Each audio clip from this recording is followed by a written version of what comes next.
สวัสดีจ้า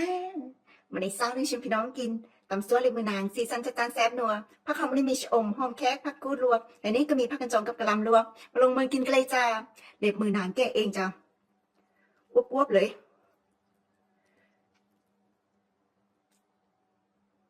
ซุปเปอร์ติ่งไก่ใหญ่คักมาจัดไส้แซ่บไส้นัวลุยกันเลยอุ้ยเบิ่งน้ำตำน้ำลายแตกสวยๆน้ำเช้าเลยบ่แซ่บๆน้ำกันจ้า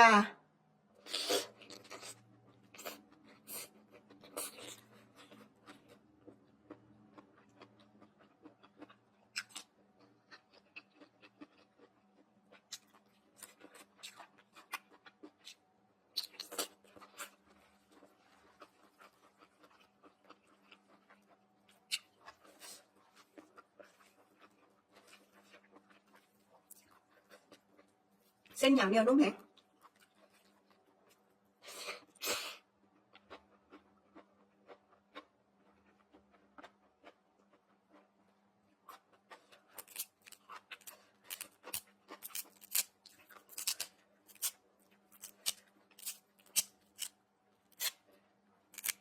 ชะอมก็งามคักจ้ะสนุกกิน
เล็บมือนางกรุบๆแซ่บเลยค่ะจ้ะ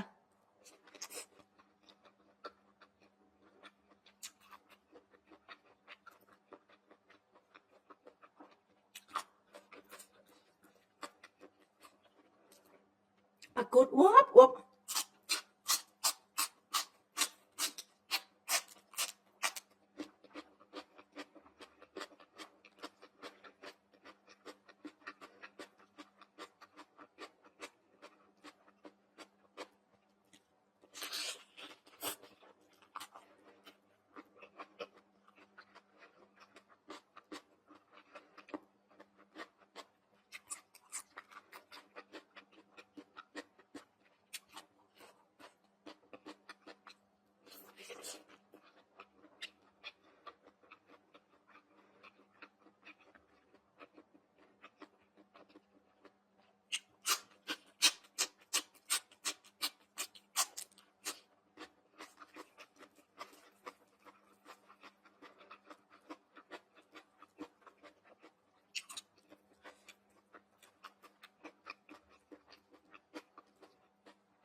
ดูดน้ำตำนัวๆช้ำๆเลย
เด็กเส้นทึกแต่เมนูนี้เนาะ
เรียนมือหนังเขาแก้เองก็ได้กินแซ่บสบายใจจัง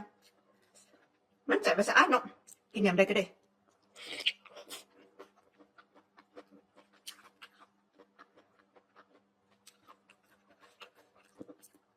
แต่ว่ามันใช้เวลาในการแก้ต้องใจเย็นๆ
ได้กินแซ่บส้มจะยัก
พี่น้องที่เห็นคลิปตัวนี้ด้วยก็สิหิวทรมานได้เด้อจ้ะ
ขอบคุณการติดตามรับชมไว้พบกันใหม่คลิปหน้าจ้าสวัสดีจ้า